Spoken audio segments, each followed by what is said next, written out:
What's up, everybody? So it's 2025, and at the beginning of the year, man, everybody just gets sucked into this thing talking about goals, right? We got to set resolutions. We got to have goals. We got to build something, and we kind of like take some time through the holidays leading up to the new year, and we start fostering this idea of like, who do we want to be?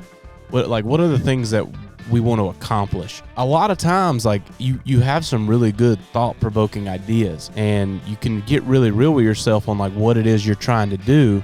But the thing that I found is sometimes those decisions are influenced by other people. Sometimes those things that you're trying to get, you're not really even passionate about. And so I want to take a second and talk a little bit about the power of goal setting and the power that comes from setting something up for yourself and what it takes to execute that goal.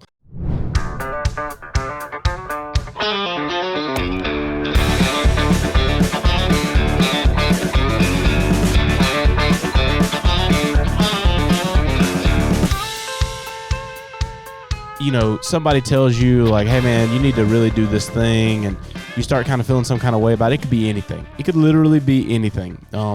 You need to give up soda. You need to quit drinking soda. Well, here's the deal. You may even agree with them subconsciously, like, yeah, soda gets a bad rap. Soda's not something that I need to be drinking. I drink too much soda. I drink not enough water, whatever. Like that in and of itself is not going to create success for you. That's not. It's an imitation goal. What it is someone else delivered a standard to you, and you haven't personally embraced it. One, because you don't have a reason to stop. Number two, you don't have a vision of what it will be like if you stopped. And so if you don't have a real passion, a why to go out and accomplish that goal, you're not going to do it. And what happens is psychologically, you'll write that down, and you will tell yourself you're going to do this thing. And then you'll notice you don't. And then what that does is you told yourself you were going to do something, and then you didn't. And it builds a bridge in your mind about how you can't even execute for yourself. You let yourself down because you told yourself. Some people will even go on Facebook and post it. I see it every single year. People are going to do these things. I'm starting this cool journey. Like I never done anything like this before, but I'm going to do the most enduring, hardest physical activity in the world, and I'm going to change my whole life, and I'm going to rebrand my entire identity. And the only reason they're doing it is because they saw something that someone else had a really big why for, and they did it, and so they want to do it themselves. But you're not completely committed to the goal. That's not a realistic goal. That's not a goal that you should set for yourself. And here's the thing. I want to be the voice that looks at you and says, if you don't have a reason for that to be a goal, don't make it a goal. It's not a goal. It's false. It's not real. And you're going to set yourself up to let yourself down. And then the things in your life where you really are passionate about them, you're not even going to start because you've built this commitment issue inside of your own brain of, I'm not going to become this. So let's laying out the purpose behind setting a goal. I'm very goal oriented, and I'm kind of a competitive guy. So even if I don't have a why, my desire to not be wrong will motivate me sometimes. So last year I had someone come up to me and say, "Hey man, you drink a lot of Coke Zeros, and you shouldn't do that." And I was like, "What are you talking about, bro? Like Coke Zero is delicious." And he was like, "Yeah, no, but like you would feel better if you didn't drink them." And I didn't believe that. Like there's nothing in me that was like, I want to quit drinking Coke Zero. And I thought about it. And on my birthday, he texted me at 5 a.m. and he said, "I don't believe you can stop." And again, I'm motivated in a different way than some people. Some people, that's not going to be a reason for you. And just because that's my reason, don't let it be yours if you're not driven by that. But to me, it was like this challenge. And I was like, oh, I can stop, and I will. So I made a commitment that for the entire month of August, I wasn't going to drink any soda at all. And I was only going to replace soda with water. And I wasn't going to allow myself to like replace it with something else that was equally as bad. It's like, no, I'm not going to drink soda, and I'm going to replace it with water. And I'm doing it solely because you don't think I can. And so I sat out on that thing, and I did it. I went the entire month. But during that month, I know that I started feeling better. I noticed that I started slimming down, and like I was having positive physical results from not drinking soda. I had more mental clarity. I didn't have that crash at the end of the day. I felt better. And so knowing what I know about goal setting, I said, man, if I want to continue this, I really got to get clear on my why. Why do I not want to do this anymore? And so I sat down and came up with a reason that meant something to me as to why I shouldn't do it. And today, I haven't had a soda in months, in over 4 months. And I have no desire to ever start doing it again because I have a clear why. I have a clear definition of why. And so many years, like I would say things like impact, like, yeah, man, I'm just going to put these down. Like, I hang out with all these guys and, they don't drink soda. I'm just not going to do it. It's not going to work. Someone else's desire for you cannot solely be the reason that you change. And I got a lot of friends that are in like the recovery environment and all these different things. And they can absolutely substantiate the claim is you have to come to a place where you have a clear definition of why you want to stop. And until you get there, you realize you're never going to, and you get in these like repeating cycles. So whatever the goal is that you're setting for yourself this year, make sure it's actually a real attainable thing, something that you're passionate about. If you're going to actively do something different than what you've been doing, you need to make sure that you understand why. Because when you are given the option to quit, when you're given the option to do it again, when you're given the option to fail yourself, you're going to be able to look back at that and say, no, this is why. And it's going to make the ability for you to make the decision to continue on that path even easier. The second thing is once you get clear on that and you really understand your why and you're committed to it, you need to tell somebody. You need to at least write it down. And I don't know the math and statistics on it. I'm not like someone that carries that information around in my brain, but I do know this. Like if you make a mental agreement to yourself to stop doing something, your effective rate of completing that is pretty small. You could do it, but it's pretty small. If you wrote it down in a journal, or you wrote it down on a piece of paper and stuck it on the mirror in your bathroom, something where you could physically write it. Now it's recorded in history. Your chances of succeeding just went up pretty dramatically. But it goes even further. If you went to somebody and you had an accountability partner, somebody that you were going to tell this goal to, this is my goal and this is why I'm doing it, your chances of being successful, again, go up tremendously. If you want to take it a step further than that, then you go and you make a public profession of this is what I'm going to do. And then the results become astronomically in your favor. Astronomically in your favor, because then you start leaning on those things like I've got other people watching me. And so when it gets tough, I got to remember that there's other people watching me. And the thing is like I think a lot of times people take that information and they're like, that's why we have the Facebook dump of New Year's resolutions. Like, well, I just got to tell everybody I'm going to do this and that'll be motivation enough. But people miss the fact that without that first step of why, it's not a real goal.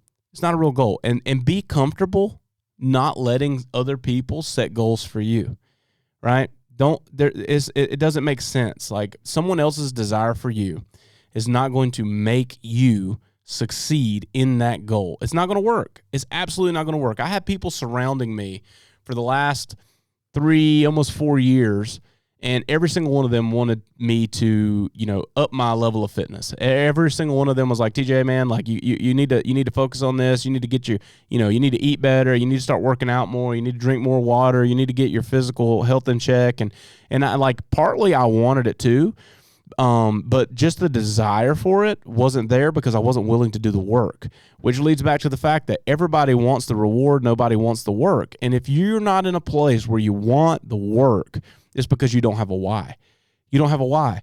Like I would set out so many times and fail on these diets or this idea of changing my health or my physical fitness. And it would be based on someone that I highly regard opinion. They would look at me and say, this is what you need to do. And to me, I didn't have a reason. It was like I would just use that as like, yeah, well, this will be easy. And it's not easy. It's hard.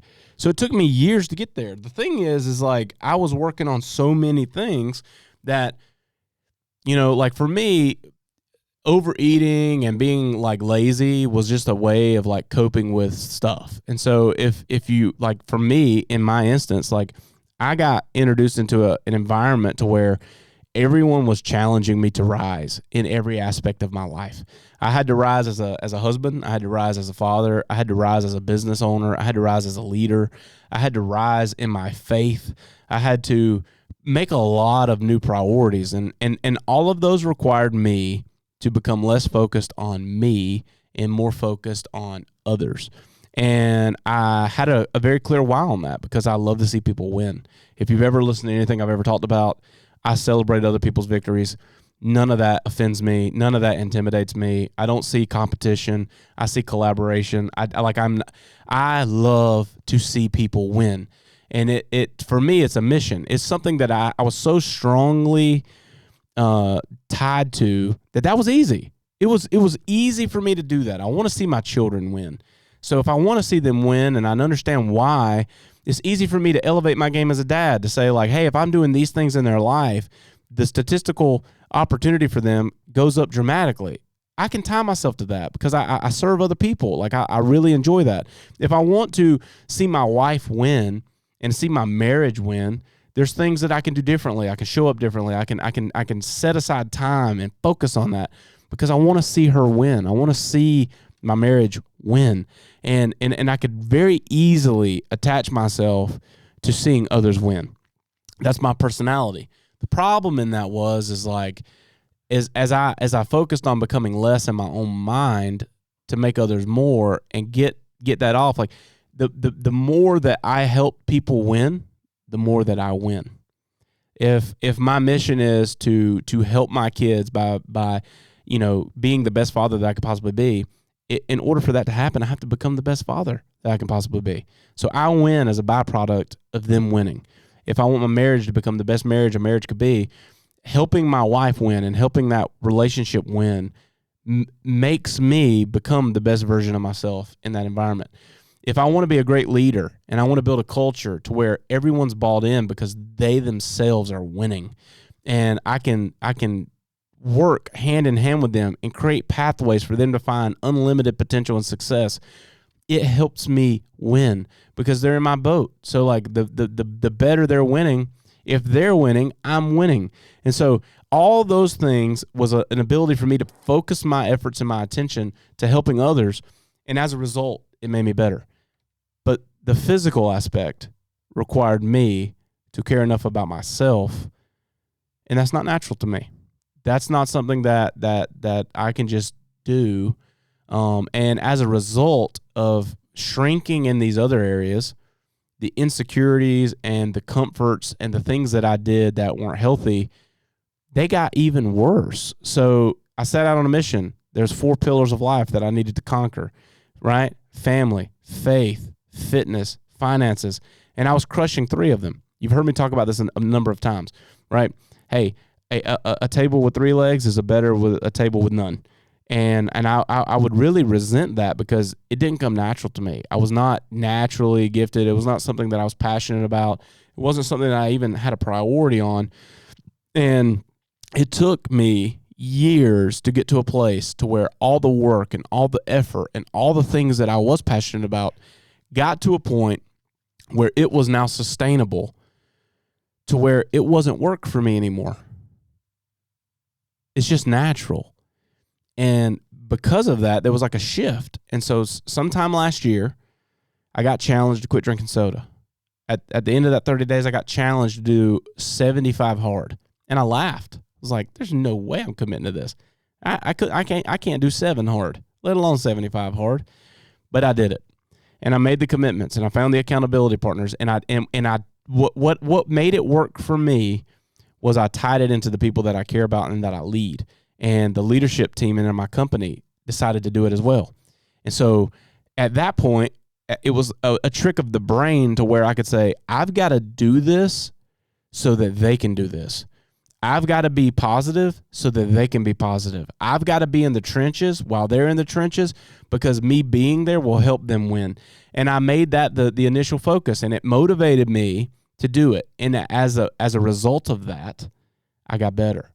And then it set me up to be where this is just a normal thing to me now. I don't feel like I have to do anything different. I don't feel like my life is like I'm sacrificing anything to maintain this lifestyle. And like for me, that was a huge win. And I was able to conquer something that was a huge struggle for me. But the only way it was possible was because I got really clear on why. And I know what motivates me. And I know what will make me succeed. And so if you're there and you've got this big idea, I want you to audit the goals that you've written down and say, which of these were put here from the perspective of others? Which of these were put here because I really want them? And when you identify the ones that you really want and you weigh out what it's going to require for you to succeed there, it's got to be the things that you are absolutely passionate about because you can visibly see the results that you're looking for, and you're willing to go to war to get those results. And you need to focus there. And you need to take all the noise and audit your goals. And the ones that are there that were prescribed by other people that you don't really care about, but you really wanted to do, so if no other reason, they'll accept you, you need to erase them off of your list. It's not time for those. And if you commit to those and you fail, you will fail yourself on the things that you could succeed at. Get clear. Business owners, you coming out of the gate, right? This year's going to be the year. This is the year of transformation. This is the thing that's going to make everything else better. I'm going to become the best version of everything, and we're going to have an incredible year, and we're going to hit new milestones, and we're going to 10x in growth, and we're going to do all these things. If that is the goal and you're passionate about it, then the thing that you need to look at closely is not the number you wrote on the paper. You need to look at the work that's required to get there. So if you're thinking about this from a business standpoint, and this is something that helped us tremendously inside the Barndo Code, this is why we were able to just year over year grow like wildfire and see success and do it, is you got to realize this. You are not the one that will make it happen in the arena. You have to become the one that is searching the hillside for the warriors and the champions that will go to the arena and fight on your behalf. And you have to do that by going out and helping people figure out what they want and build that in. And realize that if you want to double the size of your company in 2025, you're going to do twice as much work. And when you take that and you reflect on that, you'll realize that you're probably working harder than you've ever worked in your life to achieve what you achieved last year.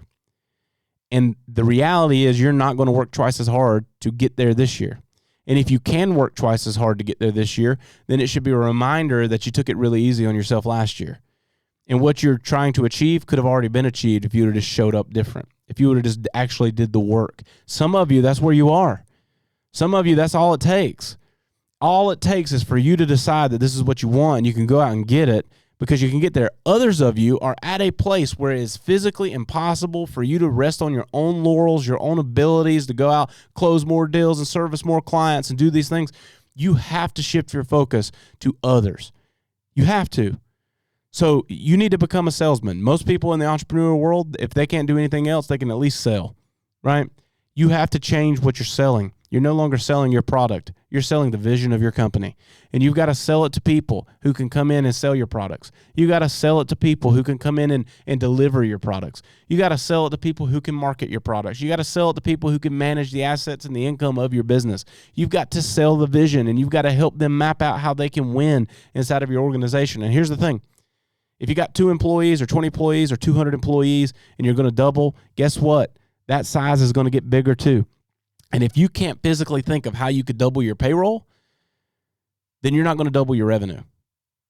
Unless, again, you took it real easy last year and everybody was just doing subpar. That's the only way it's possible. If you could just double down on effort and get there, then the goal doesn't need to be double my company. It needs to be that I need to show up at 100%. Some people could 5X their company if they show up at 100% because they're showing up at 20. That's your goal. Your goal is not I need to double my business or 5X my businesses. I need to show up at 100%. And by doing that, I need everyone around me to show up at 100% because we're just getting by. Others of you are killing yourself and you're desiring it and you're there and you want it and you can have it. But you got to get really clear on the why. Why do I want to be there? I've been stuck in this so many times that as the life cycle of the Barndo Co. has evolved, we wanted more, but we forgot why, because the why that we started with was no longer the why. The why that we started with was why because I got a family I need to feed. Then the why shifted to because I got people that I need to pay. And then the why shifted because we want to take and we want to impact more communities. We want to change more people's lives. We want to invest in other parts of the country. We want to be the small business in all the rural towns to do the things that we did. Our why had to change. And if you don't know the why, you're not gonna succeed. You could take the paper, you could ball it up and burn it if you don't start with why. So that is 100% the way that you can get to the next level with your goal setting. One is, don't write bullshit goals because someone told you that's what you needed to do. If you can't answer the question of why, and it starts with this: hey, I need to quit vaping. Why? Somebody told me it was bad. Overall, I just think it's bad. Cool. What does it look like if you stop? I have no idea. What are you hoping to achieve by stopping? Well, I don't really know. Is it affecting me? Is it negatively impacting me today if I do it? I don't really think so. Well, how is it going to positively affect me if I stop? I don't really know. It's just the general consensus is this is bad. That's a terrible goal. You're not ready yet. That's a terrible goal. You're not ready yet. It may be true. It may be true, right? But you're not ready to conquer it, and you're going to fail. You're going to absolutely fail, and it's going to train you that you can't deliver for yourself. So you need to focus, audit your list of goals, audit your list of resolutions, and get real clear and specific on a couple things, and commit to getting a little bit better every single day, and commit to changing the behaviors and the things that you're doing, but get really clear on your why. And I can't express to you the difference that it makes, man. The difference that it makes is, like, it ain't hard. It's not a hard thing to do when you get clear on the why. It's not a hard thing to overcome. It doesn't matter what it is. It could be the most monumental shift. It could be the pendulum was here and it went all the way to the other side, and it wasn't hard because you had a really clear definition and your desired outcome and your desire to be there. The reward is so much better than the risk and the pain and the suffering and the things that it's going to take to change it that you don't even think about it. You don't even think about it. I started out on 75 hard, and I was thinking to myself, this is an impossible task. This is a guy that doesn't, like, I have never worked out twice in my life, and now I'm doing it every day. You know, like, what? Like, all the tasks and all the things, like, but I had a reason. One was I wanted to prove to myself that I could. Number two, I had clearly gotten to a point to where my doctor was like, hey, this is something that really needs to happen for you, and this is what it looks like if it doesn't, right? I noticed that it was prohibiting me from being the dad that I wanted to be. I noticed that it prevented me from doing the things that I really was passionate about doing. I was tired. I just didn't feel good, and, like, it motivated me to do the work. And it's that is what it takes. It takes that really clear distinction, and when you get there, I could say this: it was 75 days long when I did it, but maybe only 5 days was hard. Because the rest of it just happened. There was a couple times where I had to battle myself. There was a couple times where I had to make the right decision. There was a couple times where I didn't want to do this, but I did it anyway because I could see the results. I could feel the difference. I could taste it. I knew where I was. I knew where I wanted to be, and I was not willing to lay it down. And so that's what it takes to set successful goals. And the cool thing about it is, man, again, if you're a business owner and you're in there, and you've got employees in your company, and naturally you're going to have some that are very goal-oriented because they're tied directly to the success and the revenue generation of the company, and there's things like that, and they're moving the needle, they're doing all these things, and then you got all these other people inside your organization, and sometimes they get overlooked.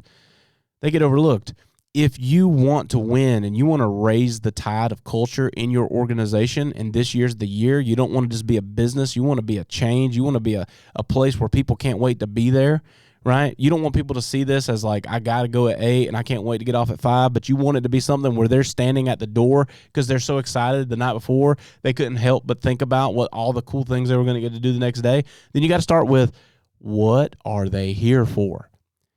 Help your people set realistic goals and celebrate the wins that they're trying to accomplish.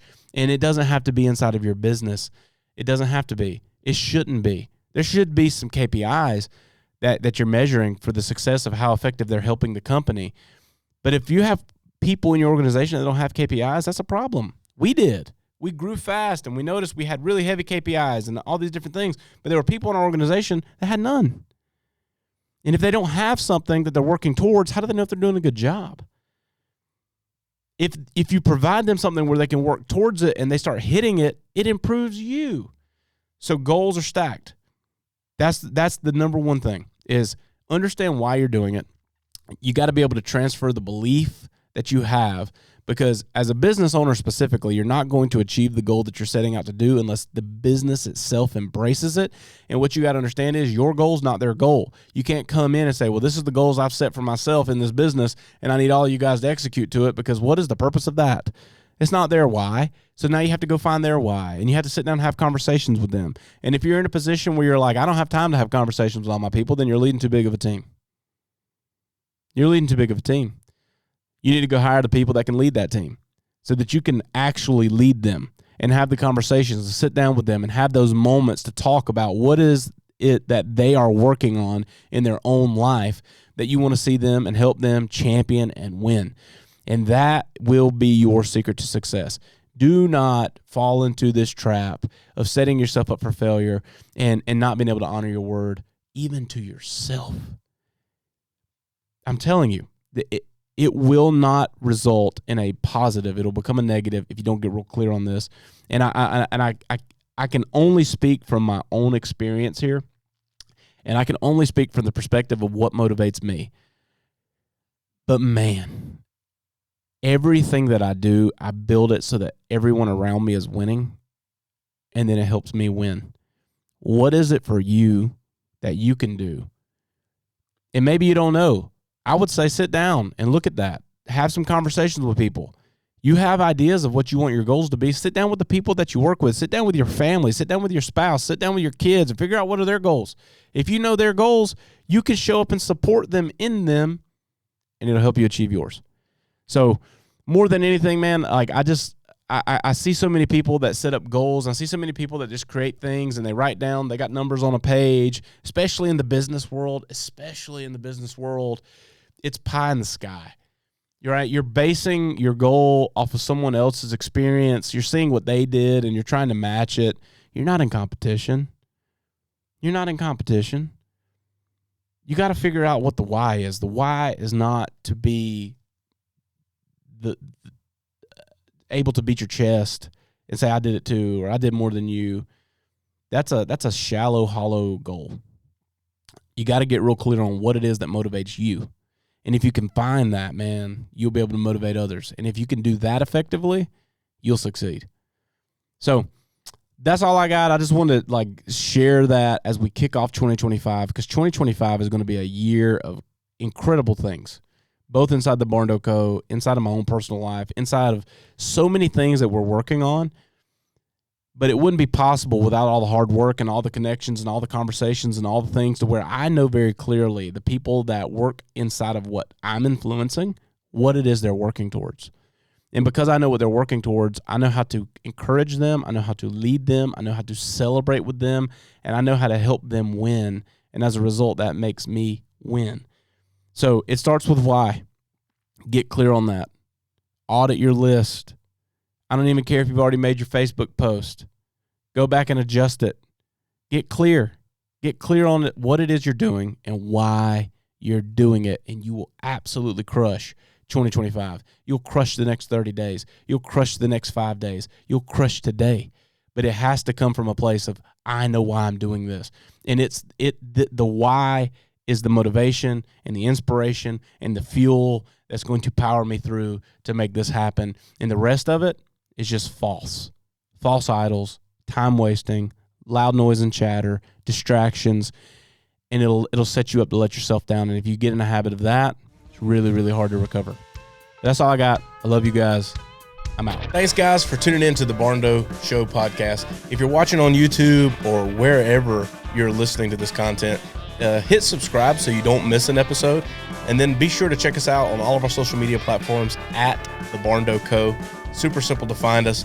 And then when you're ready to dive in a little more, maybe look around some of our available floor plan options, or take a look at the gallery of our work, or maybe you're ready to connect with our team and explore what it looks like to build your dream barndominium, you can visit us online at thebarndoco.com.